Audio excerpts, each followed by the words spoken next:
মাটি তো এভাবে কাটা অপরাধ না, এটা তো খনন করা। মাটি কাটা অন্যায় আপনি জানেন?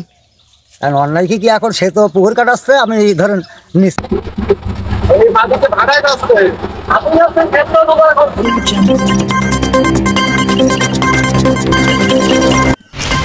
কুষ্টিয়া সদর উপজেলার ইবি থানার গোস্বামী দুর্গাপুর ইউনিয়নে ফসলি জমির মাটি কেটে ভাটায় বিক্রয় করা হচ্ছে।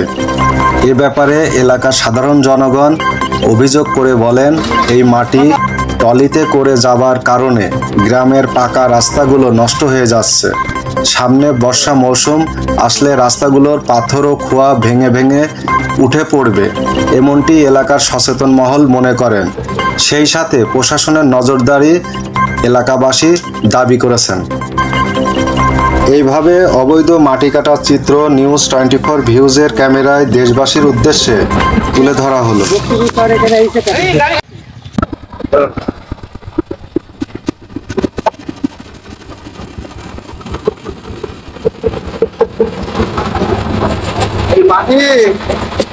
এই মাটি কারা ব্যক্তি আছে,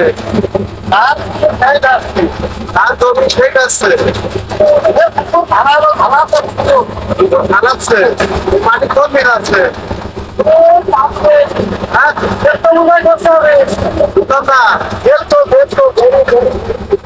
এই মাটিকে ভাড়ায় আসছে।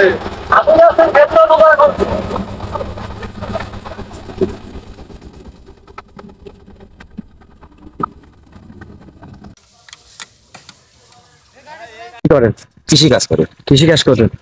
এই যে মাটি কাটছে কার? এই মাটি কাটছে কে? মাটি কাটছে ওই ইটের মেহেদি চেয়ারম্যান। মেহেদি চেয়ারম্যান? জি। আচ্ছা, আর না, আপনি তো এখানে ছিলেন, ঘটনা হচ্ছে যে কার? উপর ওই গ্রামের একজন। গ্রামের একজন? জি।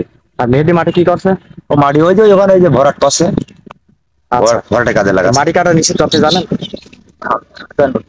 হ্যাঁ, তাহলে পুকুর মালিক কেটে ফোন দেন আপনি। পুকুর মালিকের পাবো কোনে? কার ফোন দেবেন আপনি? তাহলে আমি আর কাকে ফোন দেবো বলে?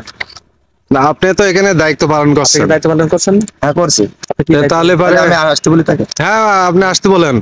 আচ্ছা, ঠিক আছে তাহলে। কারণ মাটি তো এভাবে কাটা অপরাধ। না, এটা তো খনন করা পুকুর। কোনো খনন না, খননের অনুমতি লাগবে। খননের অনুমতি লাগে? পুকুর সংস্কার করতে গেলেই ও। আপনার মৎস্য কারণ এখানে ফসলি জমি, এটা ফসলি জমি, দেখেন দেখেন অনাবাদি না, ওগুলো তো ধান হবে, বাকি আবাদি জমি।